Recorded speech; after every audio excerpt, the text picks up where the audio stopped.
ada dua hal yang bisa mengeraskan hati.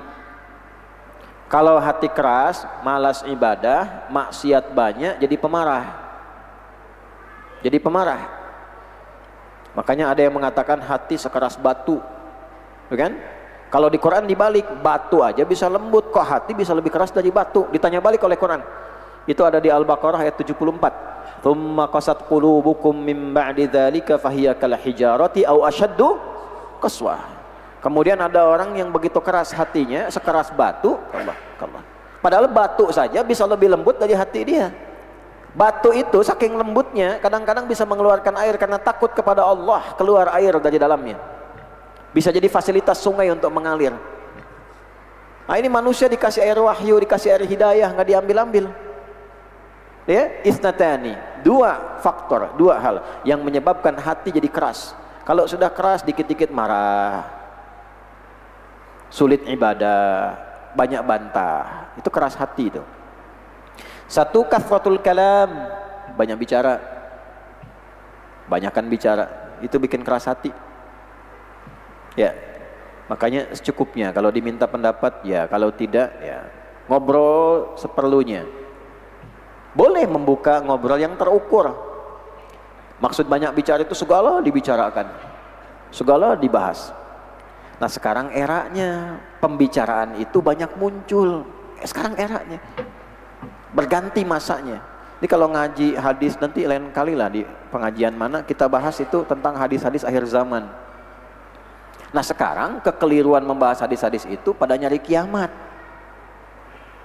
Padahal hadis akhir zaman itu berbicara tentang ciri-ciri di setiap zaman, masalahnya begini, solusinya begini, sampai kiamat datang.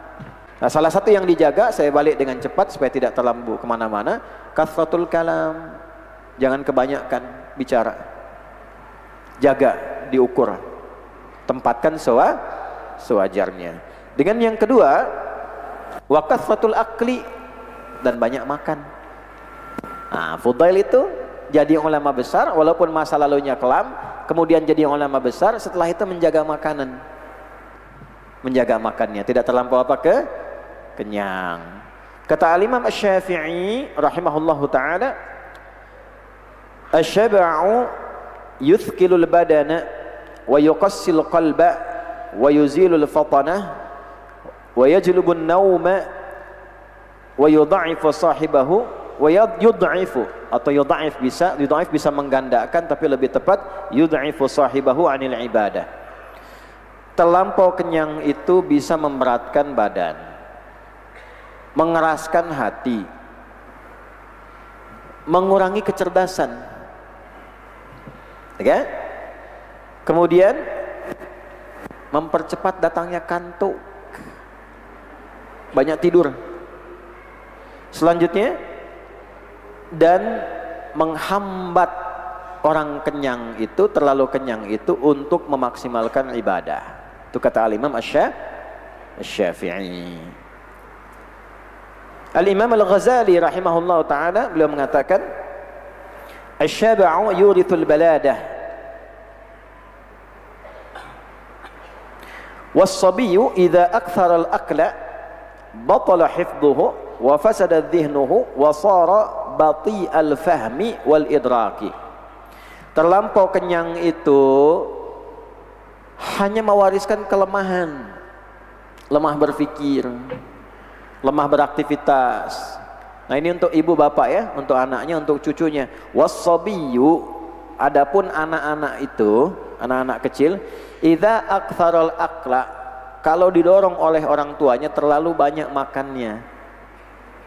Nah, nanti definisi banyak makan itu diatur juga oleh ulama, ada aturannya nanti. Ya, ada kadarnya. Nanti kita bacakan salah satu bagian dari tafsir. Saya sempat ngaji juga tadi, ya. Kalau terlampau dipaksakan terus, tapi nggak sesuai kadarnya, terus banyak makannya, batala hifdhuhu, nanti lemah kemampuan mengingatnya. Coba dicek ya, anak-anak tuh, jangan sampai berat badan karena terlampau banyak makannya terlalu banyak, itu kemampuan mengingatnya pun jadi lemah. Kata siapa? Al-Imam Al-Ghazali. Wa fasada dhihnuhu, nanti kemampuan berpikirnya terganggu. Wa sara bati'al fahmi wal idrak, kemampuan kognitifnya itu agak lambat nanti mencerna sesuatu, walaupun terlihat aktif tapi dari segi penalaran agak lemah. Nah, ini pengalaman ya. Saya nyambung ke sini dulu sampai kita sempurnakan, lalu terakhir ini saya ada 5 catatan di sini, mungkin nanti bisa dilengkapi ya. Saya selesaikan dulu ya supaya tuntas, nanti setelah itu kita bisa akhiri. Wa min fawaidi qillatil akli, dan di antara manfaat mencukupkan makan, sihhatul badani wa daf'ul amradil badaniyah, itu akan berdampak pada sehatnya badan dan juga mencegah penyakit-penyakit fisik.